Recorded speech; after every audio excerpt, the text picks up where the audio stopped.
that's interesting. I think it took me a long time to actually put together all the parts of me that were designed to come together to be a musician. So, you know, I had 2 piano teachers quit on me when I was a kid, and I walked out on one. And the third one, who was going to quit on me, decided that I was talking too much and that she just wanted to shut me up, so she got me to sing. That was like for 4 or 5 months when I was 9. And then, you know, I just write poetically songs in high school, but I didn't even think, well, I always wanted to be on Solid Gold, actually. If I'm honest, I think I always wanted to sing my whole life, but I didn't quite realize that I was made for it until much later.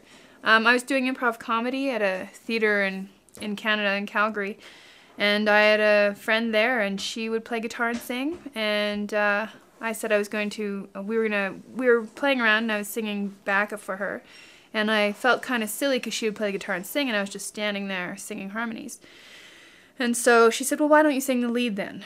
And I was like, great, because I was hyperactive, I needed stuff to do. So I sang the lead, and we went to an open mic, and the room was packed, and it wasn't a big space, but it was full of people, and there was a lot of loud talking and a lot of, you know, beer swilling, and all this stuff was going on. And we got up to sing, and as soon as we started singing, the room went silent. And then when I finished, it was still silent. And I opened my eyes, and I was really nervous that, you know, it was really bad because they just were so quiet. And then they just broke out in massive cheering, and that was it. I was addicted.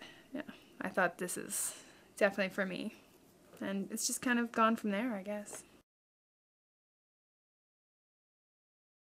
I had been singing at an open mic once a week in Vancouver that was hosted by Art Bergman.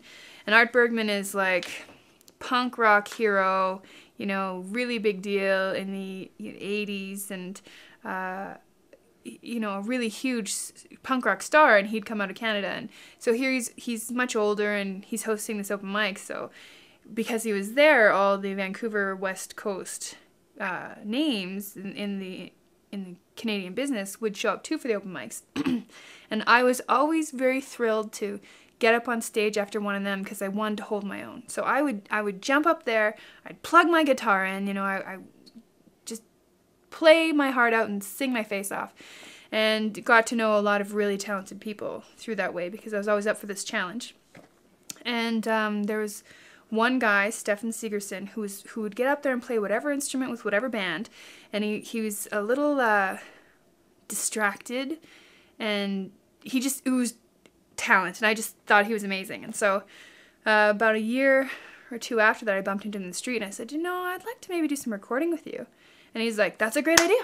And so he just kind of got the ball rolling, and he came over to my apartment, and my sister and I had a 3-bedroom, and the 3rd room I was using as a rehearsal space, and we would just, you know, hash pre-production stuff out. And then he found a couple different studios for us to check out when I came across Vic Levac and Hush Sound. And so Vic was a very talented guy I've been working with now for close to 10 years, and he engineered the whole thing, and it was just a really wonderful, great process that cost me a lot of money that I still have to pay off. But I think instead of going to, you know, university, I made a record, and, you know, I think that was an excellent investment.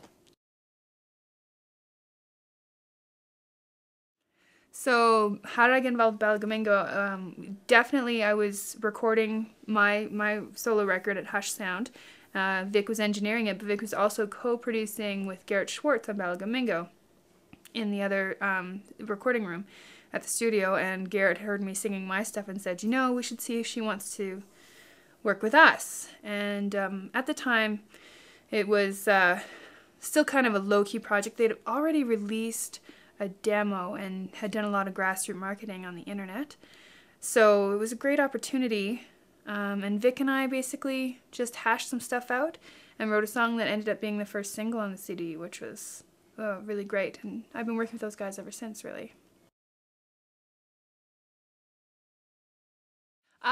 With Sleepthief, you know, was really a leap of faith and a blessing. Really great. I think, you know, a lot of doors opened for me because of Balligomingo, and through that, my solo CD was taken in by musicaldiscoveries.com and was reviewed by a really strong music guy who just loves music like crazy, and he liked my work, and his name was Justin Elswick. And so Justin got in touch with me and said he'd like to work with me, and I thought that was great. I was in LA at the time, and I thought, you know, we should just do this, make it happen. So I said to him, okay, how about April? This is what I want, this is what I can do, how about April? And he said, okay, well, let's do this and make it happen. And he hadn't really worked with any other vocalist yet that I had known of or heard. So it was a bit of a leap of faith. I was going to a different state to meet a stranger to record some music with him. But, you know, there'd been a good rapport on the phone and through email and stuff. And he just seemed like a really sincere, really great, wonderful guy with an excellent heart and a fabulous ear for music. So you know, it was a leap of faith, but at the same time, such a blessing. Really, I think Eurydice is by far one of the works I'm most proud of in my entire life. So it was a real blessing.